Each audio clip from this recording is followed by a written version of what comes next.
चाय पे चर्चा करने के लिए आज हमारे बीच मौजूद हैं मनोज कुमार शर्मा। मनोज जी, थोड़ा सा ये बताएं कि इन दिनों कौन सा कार्य आप देख रहे हैं और उसमें क्या क्या चैलेंजेस हैं। अभी मैं चूंकि हाल ही में भारतीय प्रशासनिक सेवा को अभी छोड़ा है और अभी मोटिवेशनल स्पीचेस मेरी कई यूनिवर्सिटीज़ में चल रही हैं, और ये मैं मान के चलता हूँ कि चूंकि मनुष्य जन्म हमको ईश्वर ने प्रदान किया है और केवल मुस्कुराने का, केवल इस प्रजाति को ही वरदान दिया है, तो लोग क्यों तनाव में रहते हैं, क्यों जिम्मेदारियों से बचते हैं और क्या चीज़ें उनको परेशान करती है, ये मैं उनको बताने का प्रयत्न करता हूँ कि इससे निकलें और मुस्कुराहट के साथ जिएं। कौन सी चीज़ ऐसी है जो मुस्कुराहट में ज़्यादा मदद करती है? मुस्कुराहट में मदद करने वाली एक हमारे ब्रेन में, अपन एक तरह से चूंकि कंप्यूटर का ज़माना है और इस ज़माने में हार्ड डिस्क और सॉफ्टवेयर कई तरह के नए नए टर्म्स आ गए हैं, तो मैं ये मान के चलता हूँ कि मस्तिष्क हमारा एक हार्ड डिस्क की तरह काम करता है और जो रोज़मर्रा के जीवन में जो हास्य की घटनाएं होती हैं वो यदि हम इस हार्ड डिस्क में डाल दें, और कभी भी, चूंकि जीवन में तनाव कई तरह के लोग आपके लिए पैदा करने का प्रयत्न करते हैं क्योंकि उनके आदत में होता है, कई व्यवस्था जनित होते हैं, कई परिस्थिति जन्य होते हैं, कुछ जिम्मेदारियों के होते हैं, तो ऐसे में यदि आप उन क्षणों को याद करते हैं जब आपके जीवन में हास्य उत्पन्न हुआ, तो एक स्मित मुस्कान आपके चेहरे पे आ जाएगी। मैं अभी 1 डेढ़ महीना पहले एक प्रोग्राम में था, वहाँ पे मस्तिष्क से संबंधित, यानी कि जो जो मेंटल हेल्थ से संबंधित प्रोग्राम था, वहाँ पे कई विशेषज्ञ इसके आए हुए थे। तो मैंने उनसे पूछा, जो डॉक्टर्स थे, कि आप मुझे बताइए कि एक तनाव होता है और जिम्मेदारी का एहसास होता है, जहाँ आदमी परेशान होता है, पेशानी पे सिलवटें आ जाती है, तो हास्य का प्रसंग उसको किस प्रकार से कम कर सकता है। तो उन्होंने कहा, हाँ, ऐसे से हमारे मस्तिष्क में सिक्रेशंस होते हैं जो उस तनाव को कम करते हैं और हमारे एकाग्रता को बढ़ाते हैं। तो जो हमारी एकाग्रता को बढ़ाए और तनाव को कम करे, उससे बढ़िया तो कुछ नहीं हो सकता है। तो एक सत्य बात भी है। तो मैंने इसमें एक अभ्यास किया है कि जो ऐसे प्रसंग रहे हैं जीवन में, उनको याद करने के हार्ड डिस्क में डाल दिया है, तो वो याद करता हूँ और उसमें मेरे को मुस्कान आ जाती है। एक चीज़ और मैं आपसे बांटना चाहता था दर्शकों के साथ में। तो मैं करीब 60 से अधिक राष्ट्राध्यक्षों के साथ काम कर चुका हूँ प्रोटोकॉल में रहने के दौरान। मैंने ये देखा है कि चाहे अमेरिका के राष्ट्रपति हों, चाहे भारत के प्रधानमंत्री जी हों, ये हर 20 से 25 मिनट बाद कुछ न कुछ हास्य का प्रसंग ज़रूर ये लाते हैं अपनी बात में, विनोद प्रियता होते हैं। मैं सभी राष्ट्राध्यक्षों, क्योंकि इतना, ये कितना, हम तो कुछ नहीं है साहब, ये इनके पास कितने तरह की जिम्मेदारियां हैं, तो यदि वह हास्य का प्रसंग नहीं होगा मस्तिष्क में, या वो चुहल नहीं करेंगे, तो शायद जिम्मेदारियों को बोझ उन्हें परेशान कर दे। यानी तनाव के बीच में हास्य और विनोद आवश्यक है। मनोज जी, बताएं कि ये लेखन कब और कैसे शुरू किया आपने? लेखन में बड़ा रोचक प्रसंग ये रहा कि मुझे सरकार द्वारा ये आदेशित किया गया था। उस वक्त विजयदान जी देथा, जो बहुत बड़े महान लेखक है, हमारे बीच थे, तारप्रकाश जी थे और भी कई साहित्यकार थे। तो मुझे कर्तव्य के चलते ये आदेश किया गया कि सूरीनाम विश्व हिंदी सम्मेलन में ये लोग जा रहे हैं, तो आपकी का ये ड्यूटी है कि आप इनके पासपोर्ट बनवाइए, इनके वीज़ा बनवाइए और दिल्ली इनको लेके जाइए, सूरीनाम के जहाज़ तक छोड़ के आइए। तो मेरी जब इनसे चर्चा होने लगी, तो इन लोगों ने मुझे प्रोत्साहित किया कि मनोज, तुम भी क्यों नहीं लिखते हो, तुम लिख सकते हो। मैं कहा, अब मेरा इससे, ये कौन से साल की बात है? ये और बात है 2003 की। तब आप कितने साल के थे? तब मैं रहा हूँ लगभग ये 42-40 साल का रहा हूँ। तो उस वक्त मैंने कहा, साहब मेरी कभी ऐसी विधा रही नहीं है। तो उन्होंने कहा, नहीं, तुम प्रयत्न करो, शायद उन्हें कहीं ऐसा लगा होगा। और जब मेरी पहली पुस्तक आई और उसी पे साहित्य अकादमी पुरस्कार मिल गया, तो आप ये सोच सकते हो कि तारप्रकाश जी जोशी और विजयदान जी देथा जैसे साहित्यकार एक क्षण में कैसे भांप लेते थे कि ये व्यक्ति कुछ कर पाएगा। तो इसीलिए कहते हैं ना, साहित्यकार समाज को दिशा ऐसे ही थोड़ी देता। जब लेखन का जिक्र आया तो क्यों ना आपकी किसी कविता का अंश श्रोताओं को सुनवाएं। ये मैं सुनाता हूँ आपको। मैं बहुत छोटी कविताएं लिखता हूँ, क्योंकि मैं ये मान के चलता हूँ कि एक किस्सा मैं सुन रहा था, आपको श्रीमान बताऊँ मैं, कि एक ट्रेन के अंदर 2 व्यक्ति सफ़र कर रहे थे। एक व्यक्ति ने दूसरे को पूछा कि आप कौन हैं? तो उसने कहा, मैं कवि हूँ। आप? तो उसने कहा, मैं बहरा हूँ। उसने कोई भी रिस्क इस बारे में ली ही नहीं कि ये पता नहीं क्या कविताएं सुना के मुझे परेशान कर देगा। तो मैंने मन में ये सोचा कि नहीं, कविताएं ऐसी लिखो जो कहे कि नहीं दोबारा सुननी है मुझे। तब तो आनंद है, पर वो दोबारा सुननी वो ऐसे ही नहीं कहेगा। आपको ये देखना पड़ेगा कि सामने वाला जो रेसिपिएंट है वो क्या चाह रहा है। वो श्रृंगार चाह रहा है, वह अभी विरह चाह रहा है, या अभी वह हास्य चाह रहा है, क्या चाह क्या रहा है। आपको व्यंजन जब आप परोसते हो तो आपको सामने वाले की वो एक आवश्यकता, तो उसकी स्वादेंद्रियां चाह क्या रही हैं, तो हमारी मस्तिष्क की जो स्वादेंद्रियां हैं वो चाहती क्या हैं। तो वह देख करके अगर आप कहोगे तो मैं सोचता हूँ कि ये आप की लोकप्रिय होंगी, और उसके साथ ही आप जो संदेश देना चाह रहे हो वो वैसा का वैसा उसके पास पहुंच जाएगा। तो ये बड़ा प्रसंग ये हुआ कि साउथ अफ्रीका में जब विश्व हिंदी सम्मेलन हुआ था तो मेरी इस किताब का विमोचन हो रहा था। किताब का नाम था ये गलत बात है। विदेश मंत्री जी और मॉरिशस के विदेश मंत्री हैं उसका विमोचन कर रहे थे। तो इस किताब का नाम देखते ही भारतीय विदेश मंत्री ये बोले कि ये गलत बात है भाई, कोई पॉलिटिकल बात तो नहीं है इस किताब के अंदर। मैंने कहा नहीं नहीं नहीं नहीं, मैं न राजनीतिज्ञों से कभी कोई शिकायत करता हूँ न नौकरशाहों से शिकायत करता हूँ।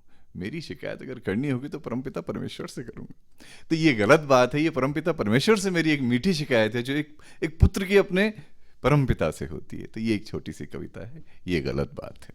ईश्वर से ये संवाद है कि या तो दो मत, और जो दे दिया तो वापस लो मत, ये गलत बात। बचपन दिया, खिलौने दिए, गुब्बारे, गुड़िया, पतंगे दी, वापस ले ली।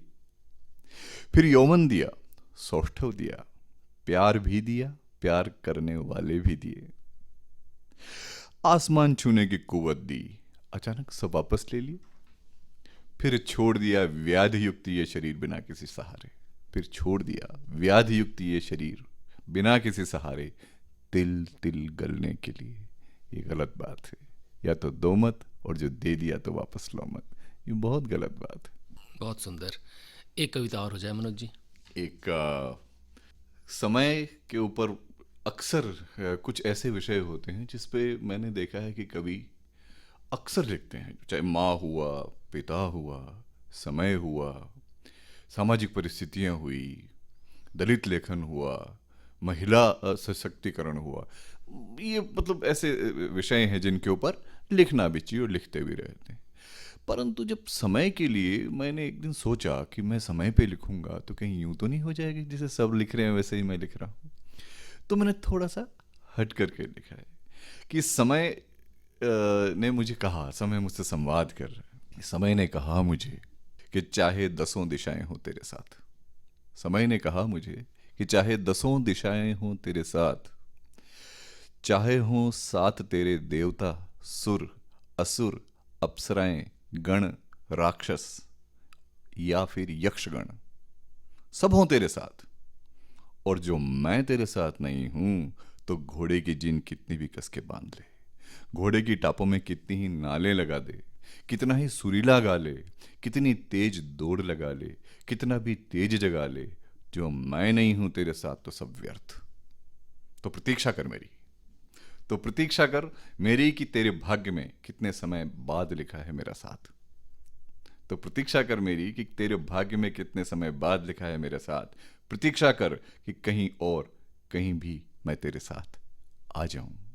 प्रतीक्षा कर जब इंद्र, वरुण और रुद्र विमर्श कर मुझसे अपनी कलाओं को करेंगे निर्देशित, साथ हो जाऊंगा मैं तेरे, साथ हो जाऊंगा मैं तेरे। प्रतीक्षा कर, अभी तो मैं तेरे साथ नहीं हूं, अभी तो मैं तेरे साथ नहीं हूं। तो ये एक दिमाग में आया कि जो लोग परेशान होते हैं, जो सोचते हैं कि मैं मेरा सब समय कब आएगा, अच्छा उसके लिए मतलब मैं कभी निराशावादी नहीं होता हूं। तो मैं, लेकिन चूंकि समय अभी कोरोना काल में आया तो था ना कि हालात ये हो गए थे इस झीलों की नगरी में, जो मुझे मतलब मैं सदैव उदयपुर आकर के ऐसे ही आह्लादित होता हूँ जैसे मोर बादलों को देख के होता है। तो उदयपुर मुझे इतना आनंदित करता है। तो एक समय ऐसा आया जब सारी होटल्स खाली, सारा जो हमारा जो लाइफ लाइन है टूरिज्म का वो बिल्कुल ख़त्म। और जब मैं कल यहाँ देख रहा था मुझे लगा कि हरियाली अमावस का मेला तो नहीं है ये इसका अपने सहेलियों की बाड़ी में इतनी अधिक। तो वह समय आप देखो कोरोना वाला, और फिर ये आया ना, इसीलिए प्रतीक्षा करो कि आपका समय बहुत अच्छा भी तो आएगा, लेकिन अभी परेशान होने की ज़रूरत नहीं है। जब परमपिता परमेश्वर आदेशित करेंगे समय अच्छा आएगा ही आएगा, इसलिए निराशा नहीं, सदैव आशा का दामन रखें। मनोज जी, हम सभी समाज से कुछ न कुछ लेते हैं, यूँ कहें कि हम सब कुछ लेकर ही बने हैं तो गलत नहीं होगा। आपने भी समाज से बहुत कुछ लिया, बताएं उसे किस रूप में वापस लौट आया। अल साहब, मेरे को जो जिसके लिए मैं योग्य था या जो मेरी कुव्वत थी, उससे मुझे ऐसा लगता है कि समाज ने 100 गुना अधिक मुझे दिया है। कमाल का समाज है। वैभव, प्रसिद्धि और जिसको कहते हैं ना आराम, उसका चरम मुझे इस समाज ने दिया है। लेकिन साथ ही मुझे यह भी बताया है समाज ने कि मैं किस प्रकार से काम आ सकूं। तो मैंने कुछ प्रारंभ ये चीज़ें की कि मैं हर तबके के, क्योंकि किसी भी वॉक ऑफ लाइफ से कोई व्यक्ति हो, मैंने एक तो ये प्रारंभ किया है कि आप मुझसे पूछिए कि ऐसे मुझे क्या करना चाहिए। क्योंकि हम लोग प्रशासकीय सेवाओं के चलते इतने सारे अनुभवों से गुजरते हैं कि हमें लगभग अनुमान हो जाता है कि सारी समस्याएं तो नहीं, लेकिन कुछ समस्याएं व्यक्ति की हल कर सकते हैं। आप एक सिंपल देखिए, एक डॉक्टर के पास कोई जाते हैं भयंकर बीमारी लेकर के, और डॉक्टर अगर ये कह देता है कि नहीं नहीं कुछ नहीं है, 1 महीने के अंदर बिल्कुल ठीक हो जाओगे, चाहे वो कैंसर जैसी खतरनाक बीमारी हो, लेकिन डॉक्टर हमें ये बोल देता है और मुस्कुरा के बोलता है, तो आधी बीमारी तो वहीं समाप्त हो जाती है। सारी समस्याओं का हल किसी के पास नहीं होता है, लेकिन आप 2 प्रेम के बोल लो ना, तो सामने वाले को लगता है कि नहीं, कोई तो है मेरा, वह सहारा ही तो ढूंढता है जो उसके पास नहीं रहता है। तो ये मैंने कुछ मोटिवेशनल स्पीचेस अपनी चालू की हैं। मैं तो अब भी कहता हूँ, आप दर्शकों के माध्यम से कभी ऐसा करिए कि वह मुझसे ये सवाल जवाब करें, उनके जीवन की चाहे किसी प्रकार की कोई भी समस्या आ रही हो, मैं प्रयत्न करूँगा कि मैं किसी तरह उसको संतुष्ट कर सकूँ। तो ये एक, और लगभग 100 से अधिक यूनिवर्सिटीज़ में, और मैंने एक काम और किया है कि जैसे डॉक्टर्स हैं, जैसे एडवोकेट्स हैं, या जो बनने वाले हैं, या जो स्टूडेंट्स, उन सब के लिए अलग अलग कैप्सूल्स रख ली, क्योंकि सबकी अपनी अपनी समस्या, एक तो जो भविष्य बना रहा है उसकी होती है, और जिसका भविष्य बन चुका है सबकी होती है, तो उनकी प्रश्नों का मैं जवाब दे सकूं। प्रशासन में क्या इतनी संवेदनशीलता है कि वो एक आम व्यक्ति की समस्या को समझ सके और सुलझा भी सके? हर चीज़ के लाला साहब 2 पहलू होते हैं। सब तरह के इंसान होते हैं ना, संस्कृत में कहा भी गया है, मुंडे मुंडे मत भिन्ना। एक अपेक्षा तो यही की जाती है कि एक प्रशासक को संवेदनशील होना चाहिए, और अगर वो संवेदनशील नहीं है तो वो फिर किसी मतलब का नहीं है समाज के लिए, वो तो फिर स्वयं के लिए जी रहा है ना। तो संवेदनशीलता तो पहली शर्त होती है। और साहित्यकार, शायद इसीलिए साहित्य में ईश्वर मुझे लेके आए कि वह संवेदनशीलता आपको साहित्य देता है। आपको सामने वाले की पीड़ा महसूस होती है आपको, तो आप ऐसे रास्ते निकालते हो, क्योंकि हमारे पास सारी योजनाएं वगैरह होती है कि हम उसको सीधे रिलीफ दे सकें, सीधे हम उसको उसका फ़ायदा दे सकें।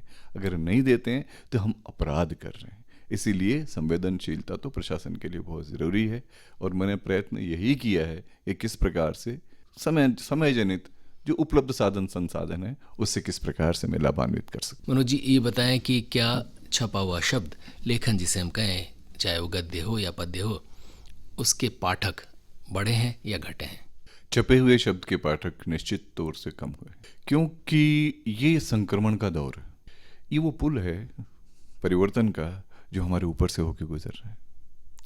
हम देखते हैं ना, समाज की भी जो व्यवस्थाएं हैं, मैं कई बार सोचता हूँ कि हमारी जो पीढ़ी है बचपन में माँ बाप से डरती रही और अब बच्चों से डर रही। नहीं तो हमारे माँ बाप अपने माँ बाप से इस प्रकार से संबंध रखते थे, और न हमने अपने माता पिता से रखे। तो ये परिवर्तन का दौर है साहब, इसके, क्योंकि ये हमारे ऊपर से गुजर रहा है। तो जब जिसके ऊपर से परिवर्तन गुजरता है ना, उसको अपना जो सामंजस्य और संतुलन बहुत बना के रखना पड़ता है। हम तो पुल की तरह है ना, हमारे तो छाती पे पाँव दे करके ये परिवर्तन निकल रहा है। तो ऐसे में आप सही कह रहे हैं, छपे हुए शब्द की वो लोग पाठक संख्या कम होती जा रही है। उसके लिए हमें रास्ते निकालने पड़ेंगे कि वो या तो लौट के आए, क्यों अल्टीमेटली तो बेसिक्स पे आना पड़ेगा साहब। आप ये देखिए, मैं इतना आशान्वित हूँ कि ये आएगा युग वापस। हम बीच में हमें ये कहने लग गए थे कि साहब ये मत खाओ, ये मत खाओ, ये मत करो, वो मत करो, अब वापस से आ गया घी, गाय का घी तो खाओ। 10-15 साल पहले तो पता नहीं हो गया था घी से बड़ा कोई दुश्मन ही नहीं है। मुझे ध्यान है बचपन में जब हम गांव में होते थे, बैलों को लेके जाते थे, एक बैल खुद अपनी जगह तलाशते थे, वहाँ नमक चाटते थे। तो नमक तो स्मृति को बढ़ाता है, तो परिमाण में हर चीज चाहिए। अगर परिमाण में हमें नहीं तो हम उसका अभाव हो जाएगा हमारे शरीर के अंदर। तो ये परिमाण में शब्द भी चाहिए होते हैं। और भारतीय दर्शन में तो ये कहा है कि शब्द प्रमाण है। जो 3 या 4 प्रमाण भारतीय दर्शन में दिए हैं, शब्द प्रमाण है, प्रत्यक्ष प्रमाण है, अनुमान प्रमाण है। तो प्रमाण तो लाला साहब आएगा, और मैं आशान्वित हूँ कि कोई ना कोई तरकीब ऐसी निकलेगी कि हम बेसिक्स पे पुनः आएंगे। मनोज जी, जाते जाते उदयपुर के लोगों से क्या कहेंगे? उदयपुर के लोगों से तो मैं सीखता हूँ, मैं क्या कहूँगा, यहाँ के मेवाड़ के जो लोग हैं। मैं एक प्रसंग बताता हूँ। मेरी माताजी को अभी एक असाध्य रोग हो गया था, तो वो चिकित्सक के पास गई। तो बड़े चिकित्सक थे वो, उन्होंने माताजी से बड़े अच्छे से बात की। तो मेरी माताजी ने उन्होंने कहा कि आप मेवाड़ से तो नहीं हो गई? तो उन्होंने कहा आपको कैसे पता लगा?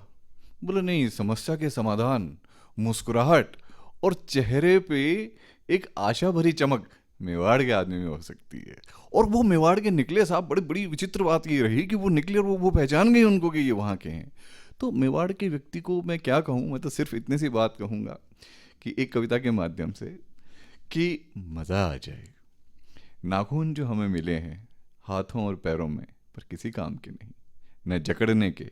अन्य प्रजातियों के तो काम बहुत काम आते हैं नाखून, पर हमारे किसी काम के नहीं है, न जकड़ने के, न चुभोनों के, न पकड़ने के काम के। बस कुछ अंतराल में काटते रहो इन्हें बस। तो क्यों दिए नाखून? क्यों दिए नाखून? शायद सौंदर्य बढ़ाने को। तो कभी किसी प्रजाति ने इन्हें गुलाबी रंग से रंगा, कभी किसी ने लाल रंग से, किसी ने भूरे और किसी और रंग में रंग कर अपने सौंदर्य में कर ली वृद्धि। और नाखूनों की ही तरह हमें मिले क्रोध, चिड़चिड़ाहट, ईर्ष्या, तनाव। ये भी नाखूनों की तरह किसी काम के नहीं, ये भी नाखूनों की तरह किसी काम के नहीं। तो बिना काम के इन जानलेवा उपहारों को भी तो बना लो ना अपने सौंदर्य बढ़ाने का औजार। कि क्रोध तो स्वयं की मूर्खताओं पे आए, क्रोध तो स्वयं की मूर्खताओं पर आए। चिड़चिड़ाहट हो स्वयं के दुर्व्यवहार पर, चिड़चिड़ाहट हो स्वयं के दुर्व्यवहार पर। और ईर्ष्या, ईर्ष्या तो स्वयं से हो, ईर्ष्या तो स्वयं से हो। और तनाव, तनाव तो रिश्तों के ढीले पड़ने पर हो, तनाव तो रिश्तों के ढीले पड़ने पर हो। फिर इस सौंदर्य की गंध सब जगह फैल जाए कि मजा आ जाए जीवन जीने का, मजा आ जाए। उदयपुर वासियों से मेरी यही अपील। मनोज कुमार शर्मा, आपका हृदय से आभार।